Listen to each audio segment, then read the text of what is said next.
It always seems impossible until it's done. جب تک کوئی چیز ہو نہیں جاتی وہ امپاسبل ہی لگتی. بالکل صحیح. اور ہمارا سب سے بڑا مسئلہ یہ ہے کہ ہم ان لوگوں میں زیادہ بیٹھنا پسند کرتے ہیں کہ جو ہمارا دل دکھاتے ہیں یا ہمیں موٹیویٹ نہیں کرتے. امپاسبل تو خود بھی کہتا ہے نا آئی ایم پاسبل. اگر آئی ایم کو الگ الگ کر دے تو پھر وہ خود بتا رہا ہوتا ہے کہ آئی ایم پاسبل. اور دنیا میں کئی ایسی چیزیں ہیں کہ جو لوگوں نے پاسبل بنائی. بالکل ایسا. ظاہر وہ معذور تھے لیکن اگر آپ ہسٹری اٹھا کے دیکھیں, عورت ہے وہ خود معذور پیدائشی نابینا تھی, ٹھیک ہے, لیکن آپ یہ دیکھیں کہ اس کے اندر ایک ول تھی اور اس نے ایک لینگویج کریٹ کری جو دنیا جب تک ہے, جب تک وہ بریل لینگویج چلے گی. ٹھیک ہے. حالانکہ دیکھا جائے تو بظاہر یہ امپاسبل ہی تھا. ٹھیک ہے, کہ نابینا پڑھ سکے گا, نابینا پڑھ سکے گا یا نابینا کوئی چیز انوینٹ کر سکے گا. تو ایک انوینشن ہے نا. ٹھیک ہے, اس نے کیا. تو ہمیشہ اپنا تعلق ایسے لوگوں کے ساتھ رکھیں جو آپ کو موٹیویٹ کریں. ہم انٹرنیٹ کے اوپر بھی ایسی چیزیں سنتے ہیں کہ جو ڈی موٹیویٹ کرتی ہیں. جی جی. ایسی خبریں پڑھتے ہیں جو ڈی موٹیویٹ کرتی ہیں. انسان کا ذہن اور دل یہ دو وہ چیزیں ہیں کہ جب یہ کسی چیز کا ارادہ کر لیں یا اس کو اچھی صحبت مل جائے تو وہی شخص جو خالی جیب تھا, وہ بڑا پیاری ایک بات ہے آج کی میں نے پڑھی تھی کہ خالی جیب کسی کو ترقی سے نہیں روکتی, لیکن خالی دل اور فارغ دماغ یہ ترقی نہیں کرنے دیتے. بالکل ایسا ہی, بالکل ایسا ہی. یہاں پر ناظرین ایک اور بات سمجھنے والی ہے کہ آپ اگر اچھا سوچیں گے نا, پازیٹیو سوچیں گے, تو آپ کے دل و دماغ میں پازیٹیو آئیڈیاز بھی آنا شروع ہو جائیں گے کہ مجھے آگے بڑھنا ہے, مجھے ہمت نہیں ہارنی ہے, مجھے کسی کے آگے ہاتھ نہیں پھیرانے, میں نے معذوری کی لائف زندگی پر بستر پہ نہیں گزارنی ہے. تو پھر آپ کو راستے ملتے ہیں. اور اگر آپ خود ہی سوچنے لگ جائیں کہ نہیں اب ختم ہو گئی دنیا, تو پھر آپ کے دل و دماغ میں خیالات بھی ویسے ہی آتے ہیں. بڑا پیارا جملہ میں نے سنا تھا, جو کہتے نا نہیں ہو سکے گا ان سے واقعی نہیں ہوتا, اور جو کہتے ہیں ہو جائے گا ان سے ہو جائے گا. تو آپ پہلے تو یہ ہمت کریں کہ سب بہتر ہوگا انشاءاللہ, رب کی رحمت ساتھ آئے گی. ہمت نہیں ہارنی ہے, مایوسی کے قریب نہیں جانا ہے. میرا رب بڑا قریب ہے, بڑا کارساز ہے. اور ہم آپ کو ان تمام لوگوں کی باتیں بتا رہے ہیں کہ آپ خود دیکھیں کہ ان کی لائف میں. اب مجھے بتائیں کہ آج آنکھ والے ہیں جو قرآن صحیح دیکھ کر پڑھنا نہیں جانتے, یہ بچہ حافظ قرآن بن گیا. آج آنکھ والے ہیں جن کو فرض علوم نہیں پتا مگر یہ عالم دین بن گئے, مسجد کے امام بن گئے, اچھا روزگار کما رہے ہیں, عزت والا روزگار کما رہے ہیں. بہت سارے آنکھ والے جو بے روزگار گھوم رہے ہیں, اور یہ روزگار پر کیسے لگ گیا. یقیناً اس میں دعوت اسلامی کے ایک ماحول کا کردار ہے, لیکن یہاں ان کی اپنی ہمت, حوصلہ نہ ہارنا. اور جناب یہی نابینا کسی کے آگے ہاتھ بھی پھیلا سکتے تھے لیکن ایسا نہیں کیا. تو ہمیں ہمت میں رہنا ہے. راشد بدری بھائی ہمارے ساتھ موجود ہیں. راشد بھائی کیا کہیں گے آج کے موضوع سے متعلق؟ میں چاہوں گا پہلے تو آپ ہمیں قرآن و سنت کی روشنی میں یہ بتائیں کہ تکلیف آ جائے, پریشانی آ جائے تو اس کا اسلام ہمیں کیا درس دیتا ہے, اور پھر کیا اس کے لیے ہاتھ پھیلانے کی طرف چلے جائیں یا خودداری کا ہمیں درس ملتا ہے؟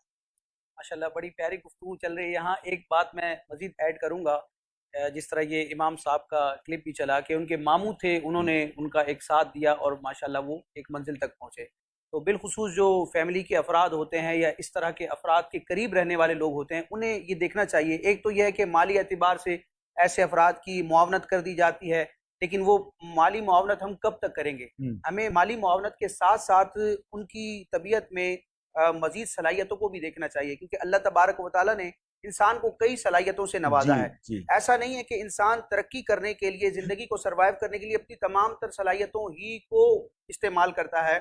ہر شخص کی ترقی کا کوئی نہ کوئی سبب ہوتا ہے, ایک نہ ایک جہت میں آ کر وہ آگے جاتا ہے. اور میں تو یہ سمجھتا ہوں راشد بھائی کہ جن سے بعض اوقات کوئی ایک معذوری آ جاتی ہے نا, کوئی چیز کم ہو جاتی ہے زندگی میں, تو اللہ کریم دیگر چیزوں میں صلاحیت بڑھا دیتا ہے.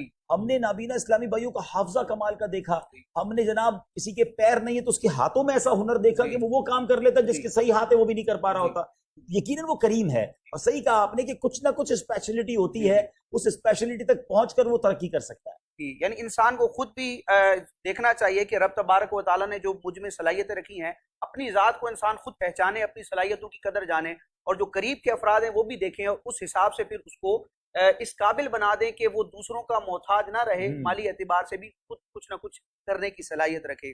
دین اسلام میں بھی اگر دیکھا جائے تو ہاتھ پہ ہاتھ دھرے رکھنے کی یقیناً حوصلہ شکنی ہی ہے, اور کچھ نہ کچھ کرنے اور اسباب کو اختیار کرنے کا دین میں درس دیا گیا ہے.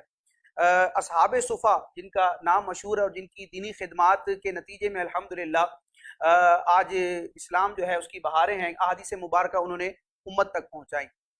اصحاب صفا کی ایک عظمت و شان رب تبارک و تعالیٰ نے قرآن مجید برہان رشید میں ذکر فرمائی ہے کہ لا یسأل الناس الحافا, کہ یہ لوگوں سے سوال نہیں کرتے کہ گڑ گرانا پڑے. حالانکہ ان کے بظاہر مال و اسباب نہیں تھے، یہ ہجرت کر کے آئے تھے، ان کا کوئی خاندان قبیلہ کنبہ نہیں تھا، دین کے لیے وقف تھے، اور آپ علیہ الصلوۃ والسلام خصوصی طور پر جو صدقات وغیرہ آتے تھے تو اس کے ذریعے ان کی کفالت فرمایا کرتے تھے. تو بظاہر اگر اسباب نہ بھی ہوں تو انسان کو مانگنے کی طرف نہیں جانا، بلکہ کچھ نہ کچھ اسباب کو اختیار کرنا ہے اور اس قابل بنانا ہے کہ دوسروں کے آگے ہاتھ نہ پھیلانے پڑیں. یعنی دوسروں کے آگے ہم جو سوال کرتے ہیں، اس کی اگر لاجک دیکھی جائے، اس کی ممانت کے اعتبار سے علماء کی کلام کو دیکھا جائے تو علماء فرماتے ہیں چوٹ کرنے کے لیے کہ ایک شخص کسی سے سوال کر رہا ہے، مانگ رہا ہے، کہ خود محنت نہیں کر رہا، مانگ رہا ہے، تو گویا کہ یہ اپنے مولا کی شکایت کر رہا ہے معاذ اللہ.